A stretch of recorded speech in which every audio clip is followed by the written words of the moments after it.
Second part में हमें क्या प्रूव करना है, angle C equal to angle D करना है, सी और डी एंगल इक्वल। अब देखो फर्स्ट पार्ट में क्या था, एंगल ए और बी हमने इक्वल किया था, तो ये दोनों एंगल देखो, angle B plus angle C, इनका सम क्या होगा 180, ये भी कोई इंटीरियर एंगल हो गए, ए और बी सी पैरेलल लाइन से, तो ये ट्रांसवर्सल लाइन, और ये क्या होगा एंगल को इंटीरियर। ऐसे ही इसमें एडी ट्रांसवर्सल लाइन है, angle A plus angle B कितना हो जाएगा 180।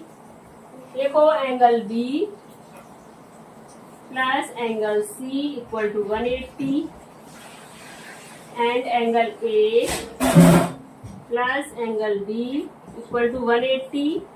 रीजन सेम है दोनों का, को इंटीरियर।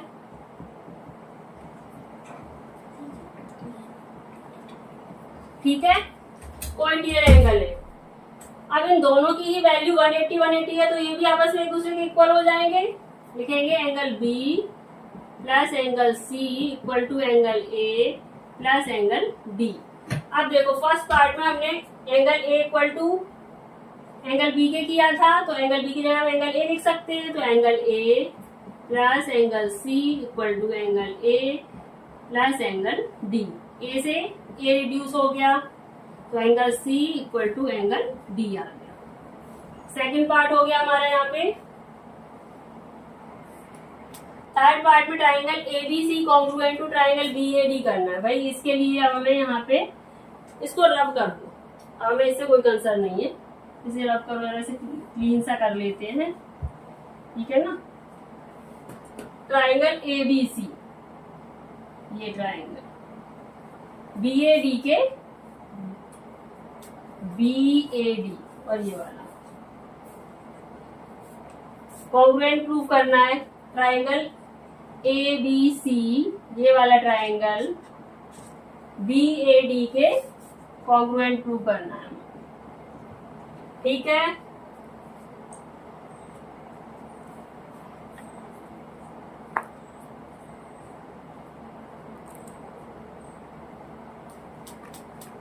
बीएडी में ए बी आ रहा है और एबीसी में भी ए बी आ रहा है, तो कॉमन साइड हो गई।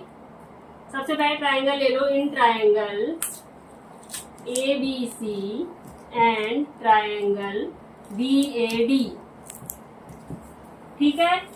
Side A B equal to B A common है, ठीक है।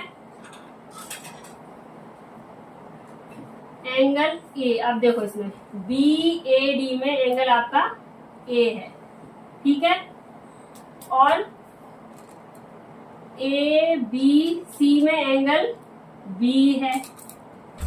ये आपस में एक दूसरे के इक्वल हो जाएगा, क्योंकि हमने अब पार्ट में प्रूव किया था angle A equal to angle B. तो लिखो angle A equal to angle B proved अब,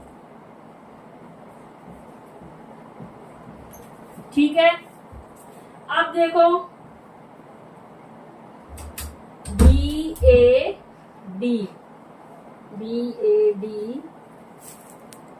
एंड ए बी सी में ए डी और बी सी क्या हो जाएंगे, एक दूसरे के इक्वल हो जाएंगे। A D equal to B C, question में हमें पहले से दिया गया था, रीजन गिवन, ठीक है।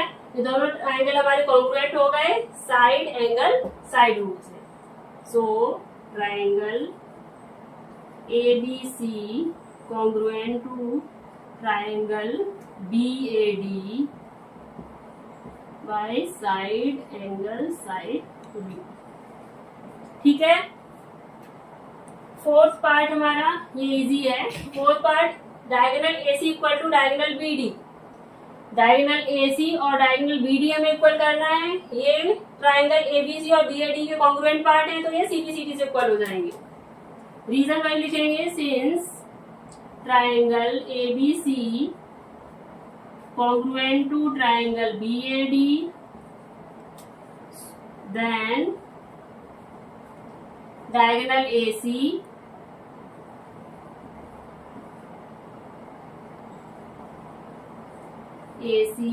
equal to diagonal BD. Hence proved.